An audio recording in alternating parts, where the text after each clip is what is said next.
ఈ నెల 9వ తారీఖున ఆంధ్రప్రదేశ్ రాష్ట్రంలో మెడికల్ కాలేజీలని ప్రైవేటీకరణ చేయడాన్ని వ్యతిరేకిస్తూ ఏదైతే నర్సీపట్నం ఆయన వెళ్లి చూసిన రోజునే ఆంధ్రప్రదేశ్లో కార్యక్రమాన్ని తీసుకోవడం జరిగింది. కోటి సంతకాల కార్యక్రమం అని చెప్పని ఒక పార్టీకి ఒక కార్యక్రమానికి దశ దిశ నిర్దేశించడం జరిగింది. ఈ కార్యక్రమం 45 రోజుల పాటు అంటే నవంబర్ చివరి వరకు కూడా ఈ నెల 9 నుంచి వచ్చే నెలాఖరు వరకు కూడా గవర్నర్ గారిని కలిసి ఈ కోటి సంతకాల కార్యక్రమాన్ని కోటి సంతకాలతో తీసుకున్నటువంటి మొత్తం అన్ని ఆయన సబ్మిట్ చేసేంత వరకు అందులో భాగంగా ఇప్పటికే విజయవాడ సెంట్రల్ నియోజకవర్గంలో 21 డివిజన్స్లో కోటి సంతకాల కార్యక్రమం ముమ్మరంగా జరుగుతోంది.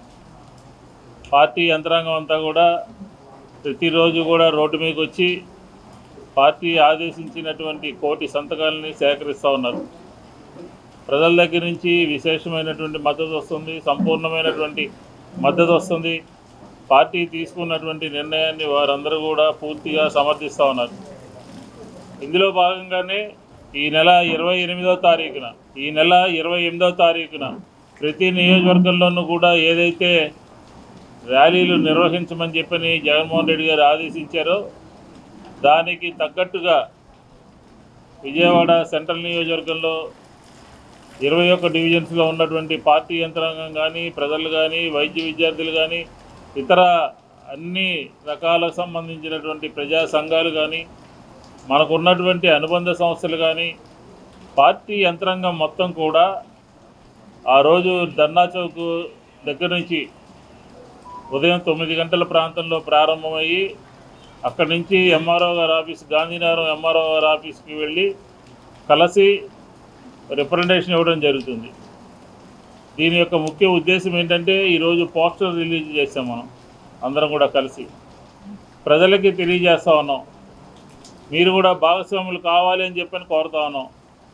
అలాగే వివిధ రాజకీయ పార్టీలు కలిసి వచ్చేటటువంటి లీడర్స్, కలిసి వచ్చేటటువంటి సంఘాలను అన్నిటినీ కూడా కలుపుకుని 28వ తారీఖున పెద్ద ఎత్తున మెడికల్ కాలేజీల ప్రైవేటైజేషన్ని వ్యతిరేకిస్తూ చంద్రబాబు నాయుడు గారు, తెలుగుదేశం ప్రభుత్వం, కూటమి ప్రభుత్వం తీసుకున్నటువంటి నిర్ణయాన్ని వ్యతిరేకిస్తూ ఆ నిర్ణయం ఉపసంహరించుకోవాలి అని చెప్పని ఒత్తిడి తీసుకొచ్చే విధంగా వైఎస్ఆర్ కాంగ్రెస్ పార్టీ ఆ రోజున భారీ ర్యాలీ తీయబోతూ ఉంది.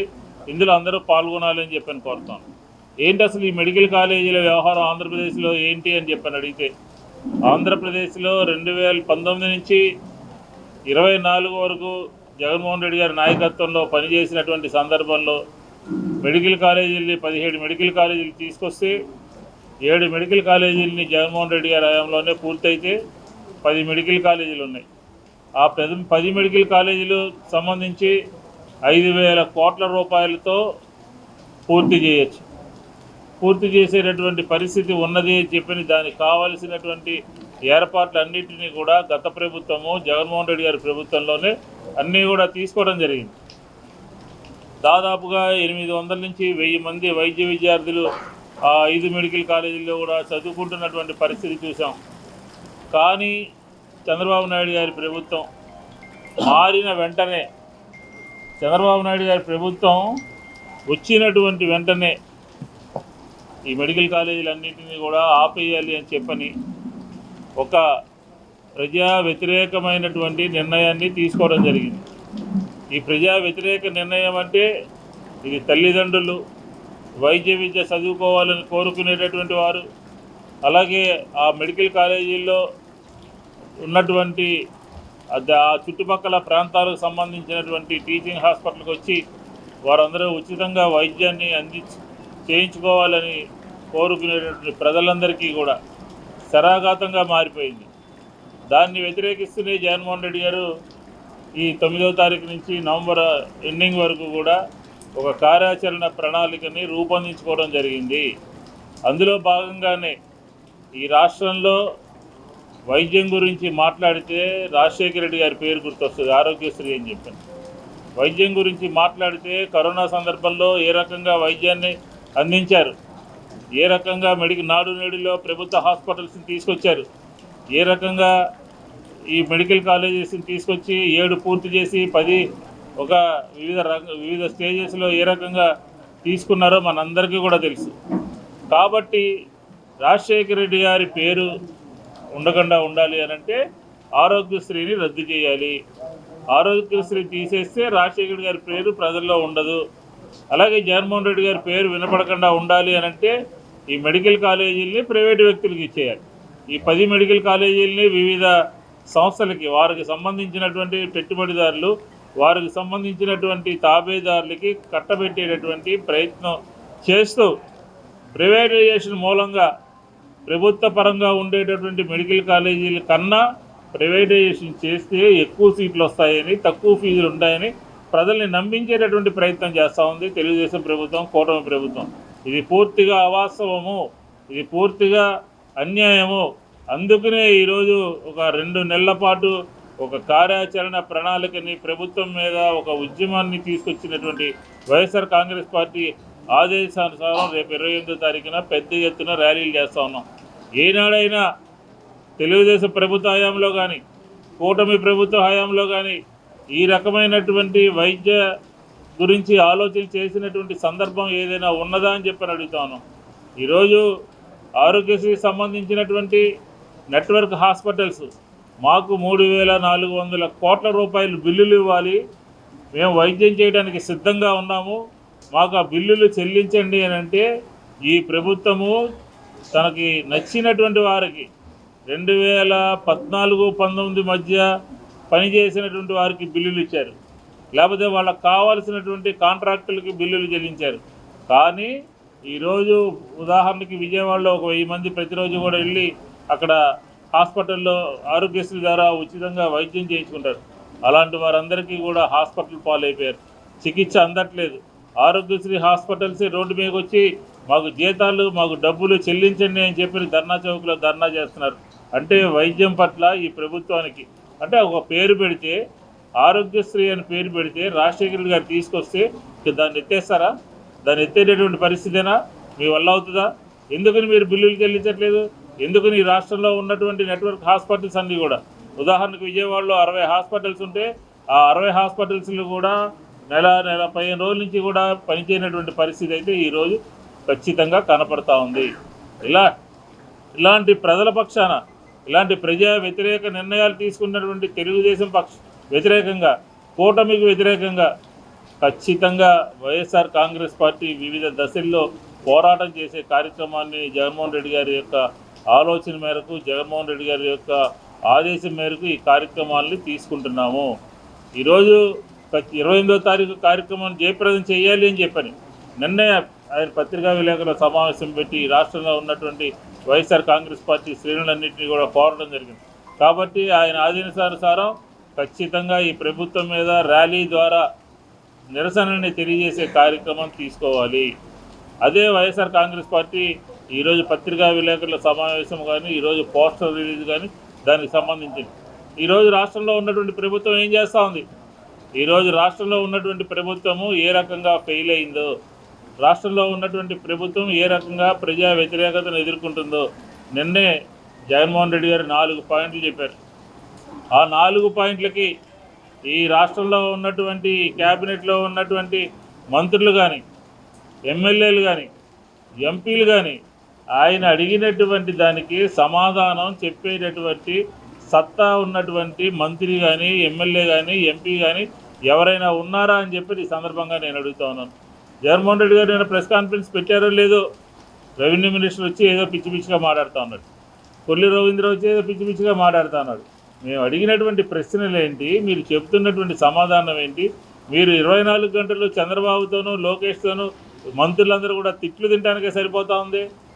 ఏం చెప్పారు ఆయన? ఈ రాష్ట్రంలో వ్యవసాయాన్ని ఏ రకంగా నాశనం చేశారని చెప్పారు. అవునా కాదా? ఏ రకంగా గిట్టుబాటు ధరలు కొనాలో, ఏ రకంగా ఇన్పుట్ సబ్సిడీ ఇవ్వాలో, ఏ రకంగా రైతుని ఆదుకోవాలో మీరేం చేశారో, ఈ సంవత్సరాల కాలంలో మీరు చేసినటువంటి కార్యక్రమాలు ఏంటో సవివరంగా చెప్పండి ప్రజలకు చేతనైతే. అంతే తప్ప జగన్మోహన్ రెడ్డి గారిని విమర్శిస్తూ విధానపరంగా నిన్న మాట్లాడాడు.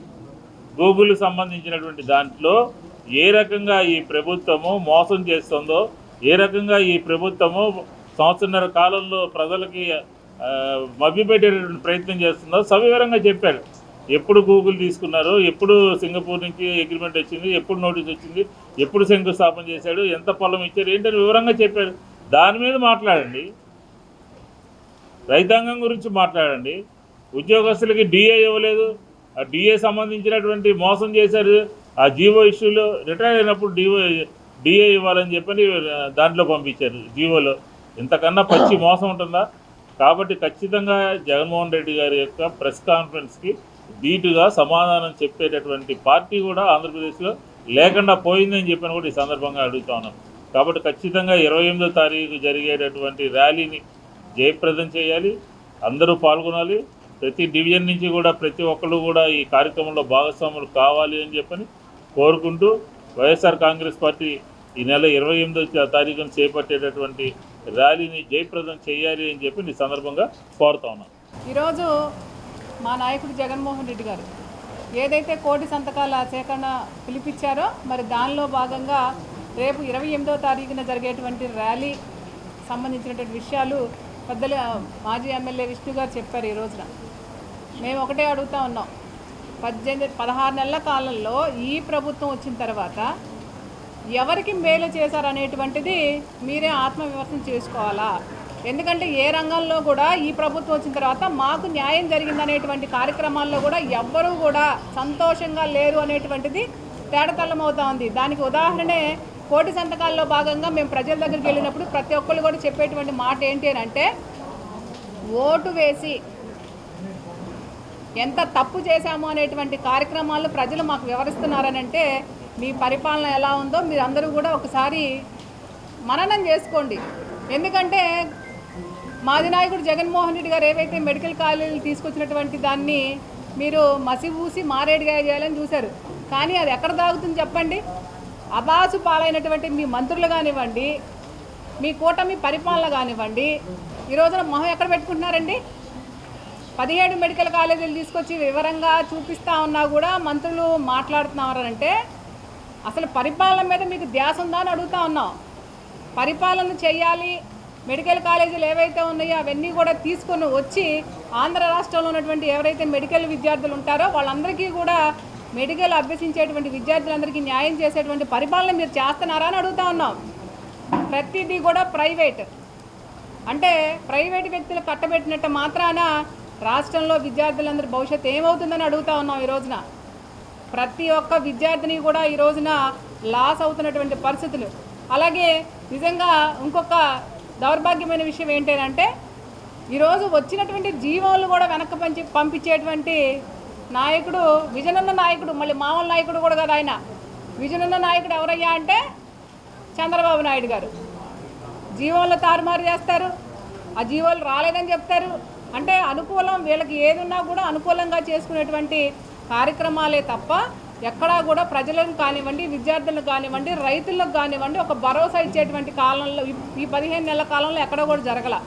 కాబట్టి మేమేమంటున్నామంటే ఏదైతే ఈ ప్రైవేటు పరం చేసేటువంటి మెడికల్ కాలేజీలని తక్షణమే వెనక్కి తీసుకోవాలి. మీరు ఏదైతే ప్రభుత్వమే దీన్ని రన్ చేసి పేద విద్యార్థుల యొక్క మెడికల్ భవిష్యత్తు ముందుకు తీసుకెళ్లాల్సినటువంటి బాధ్యత మీ మీద ఉంది. కాబట్టి ఏదైతే మా నాయకుడు జగన్మోహన్ రెడ్డి గారు పిలిపించారో దాన్ని మీరందరూ కూడా కట్టుబడి ఉండాలి. ఎందుకంటే మెడికల్ సీట్లు సంపాదించుకోవడం అంటే ఆషామాషి కాదు ఈ రోజుల్లో. కాబట్టి మీరందరూ కూడా దీన్ని వెనక్కి తీసుకోవాలి అని వైఎస్ఆర్ కాంగ్రెస్ పార్టీ డిమాండ్ చేస్తూ ఉంది.